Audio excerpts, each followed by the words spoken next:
Outlook Facebook Live. This is a discussion on the Karnataka elections. The results are tomorrow and everyone's eagerly awaiting for the results. We have with us Mr. K.S. Dakshinamurthy, an independent journalist who's come down from Bangalore. Right. And Bhavna Vej Arora, who is the Outlook political editor, and I'm Pragya. So we'll begin with Dakshinamurthy, who's bringing a lot of sense from the ground. Yeah. So the basic question I guess everyone will be wanting to know is who's winning and who's losing. Is it easy to predict right now? It was quite easy until the exit polls came along. You know, in the first phase and when the campaigning began, the general feeling was the Congress was ahead because the BJP was really floundering in terms of its agenda and all that. But then, and then it continued in the same manner. It really didn't make too much of a difference until Prime Minister Narendra Modi came for his campaign. And then there was this sudden excitement about the Prime Minister, etc., and all the things that go with it.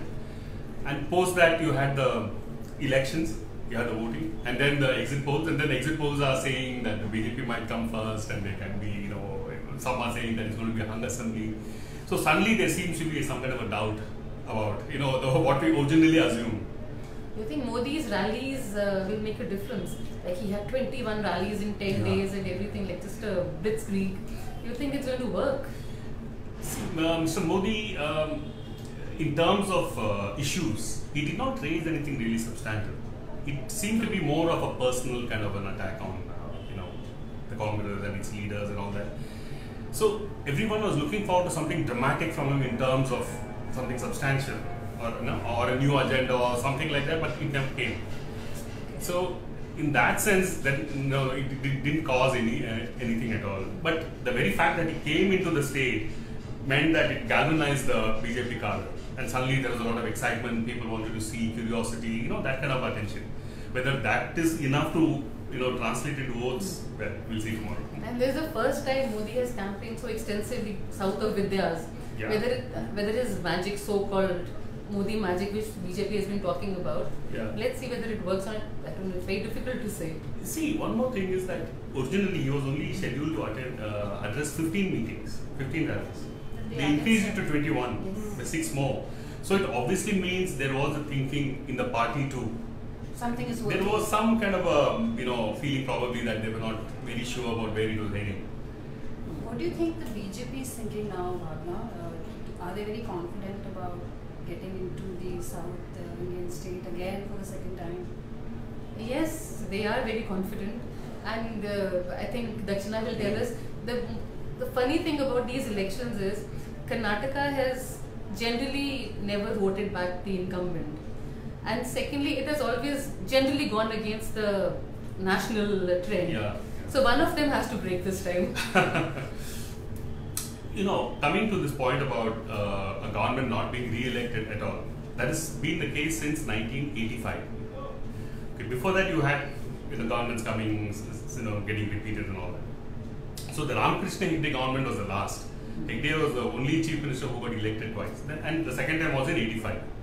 That's the one thing. The other thing about Karnataka voting one way and the central government being something else, it's more of a coincidence, Of course. because it can't be planned. Of course, yeah. But it's just one of those interesting statistics that you like to dwell on, that's what. So the moment we know the Karnataka election, we can predict what the exit polls will say about 2019. Yeah, no, because now the interesting thing is if we extrapolate this thing, that you have one government in Karnataka and then you have a different government at the center, then Mr. Modi shouldn't have made all the effort for the BJP to win in Karnataka. Right. So you mentioned BJP. They should prefer to lose there so Yeah, that they come back to power in 2019. You were talking about BJP. See, BJP gives its all when they go in for an election, for a state election. And this time in Karnataka, they generally have this Panna Pramukh, where each person at the ground level is in charge of one Panna, as in one page of voter list. Yeah. In Karnataka, they came down to half Panna Pramukh.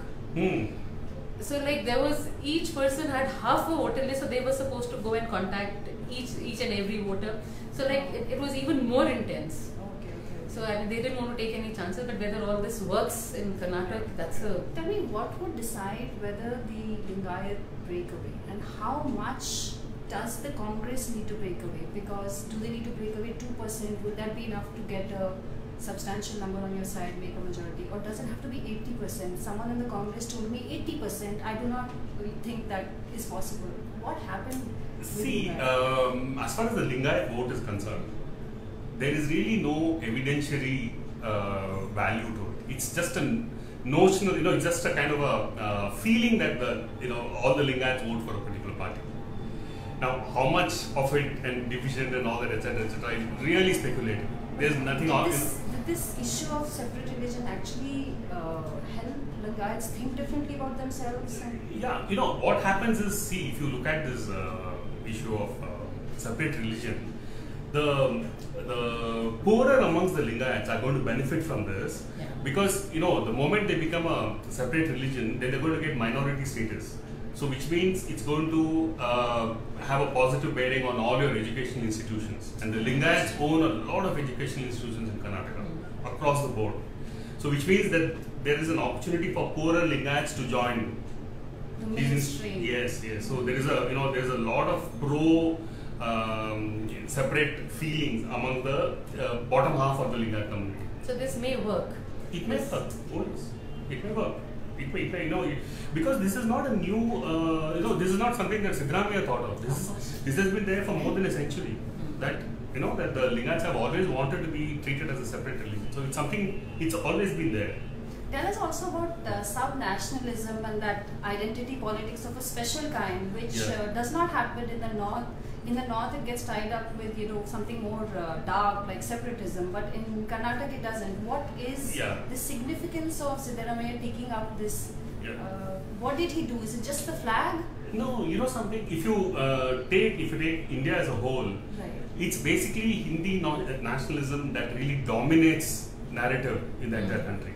So what you see in the south, you had Tamil Nadu in the 60s, which wanted to have a separate Dravida Nadu or Dravidian nation. So, and the same thing you see in Karnataka as well, but it's been much less than Tamil Nadu.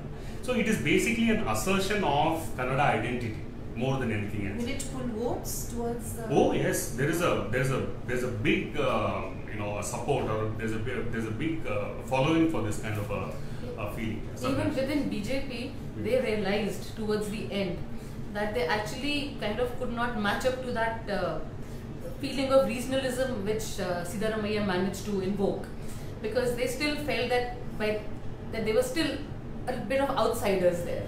Yeah.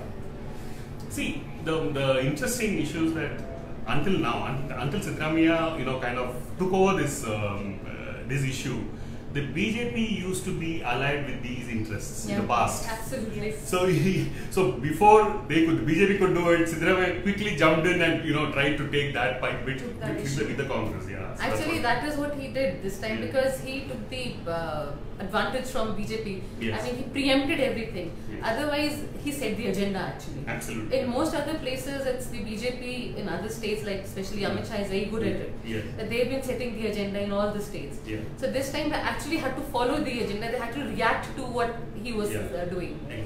So I think by the end of it, they were feeling a bit left out. That they couldn't really keep up. Yes. So then Mr. Modi had to again coin more names for Rahul Gandhi. Namdar and all those things came up now. Yeah. The other thing with the South is, I don't know how familiar you are with the South. Hindi is functionally understood, say in Karnataka. You can say, that's all there is to it.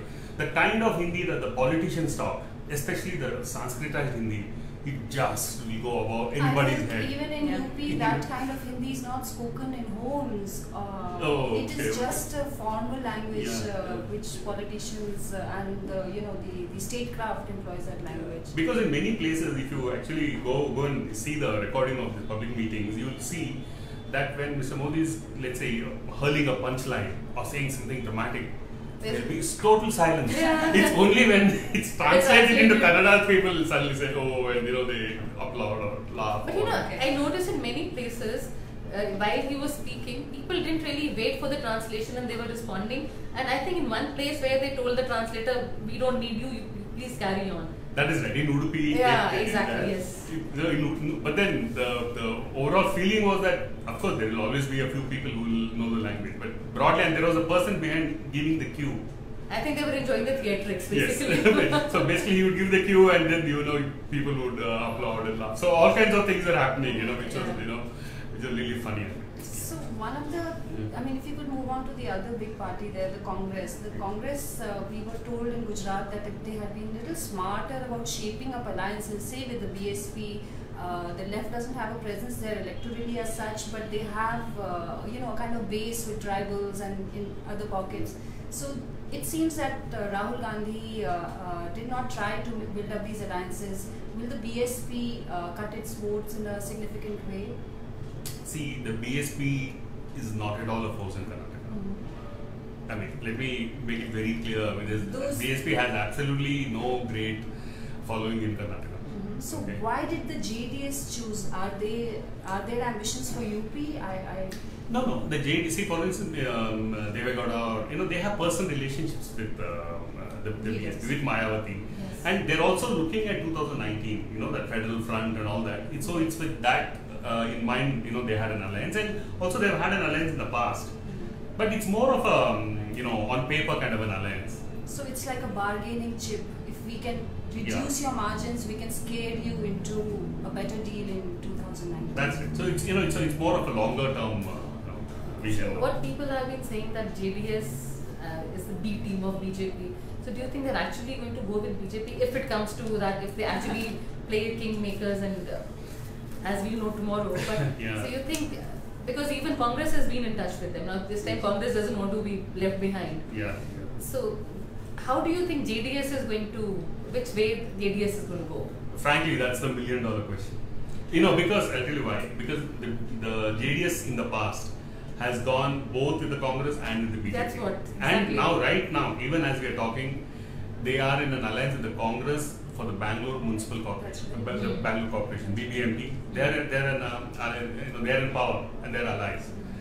So it's really $1 million question. So there are certain, let's say, stumbling blocks as far as the Congress is concerned, which is Siddaramaiah. Because Siddaramaiah and Devegowda can't, they have a animosity that goes back. They can't share power. Yeah, they can't share power. So, so if Siddaramaiah is out of the equation, then there's a chance between yesterday he has indicated that he's expressed his willingness to step back. So why specifically do you think they mentioned a Dalit chief minister would be acceptable? Who are they putting on the back foot here? See, as far as Siddaramaiah is concerned, even in the past, he has always said he's okay with a Dalit chief minister. He's never in principle opposed it. Or he's never said, he's never demurred, let's be There have been other contenders, one in particular, Mr. Kharge. Kharge is there, and then you have Parameshwara, who's the local state Congress president. So even he's he was a contender in the previous election in 2013. Unfortunately, he lost the elections. So though the Congress won, he lost. So he, otherwise the story would have been different. But anyway, let's not get into that.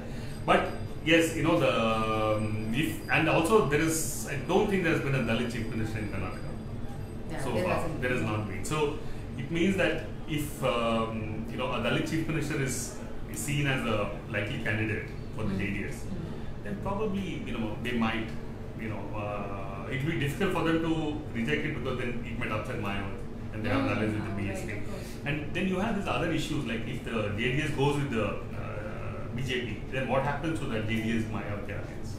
Only some small intricate issues are there. So one of the things that the BJP will be very tensed about right now is who all they can align with in the rest of the states. Should Karnataka open its doors, they would be very happy because it needs a certain number of Lok Sabha seats. What about beyond Karnataka? Would TDP come around? Would a KCR, would a YSRC start thinking of them in a different light? All these questions, is the BJP already thinking about them? Yeah, of course. And they know 2019, their seats are going to reduce drastically. I mean, they may still be the single largest or whatever. I mean, they know that they're going to need their allies. And they've already started making overtures. I think TDP, they're already in touch. So and now everybody will try to extract their pound of flesh, because they know BJP has to be on the back foot. They have to bring down their arrogance a little. They have to treat their allies a little better than what they have been.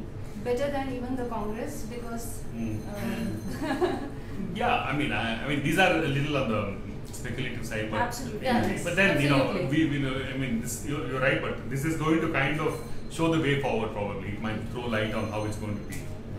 And that's, I suppose, what makes this election very interesting to everyone, not just people in Karnataka. Yeah. Yeah. So we'll know the results tomorrow, and we'll be back tomorrow. We'll again talk to you and we'll analyze the results. Dakshina is going to be there again with us, and we'll see you again tomorrow.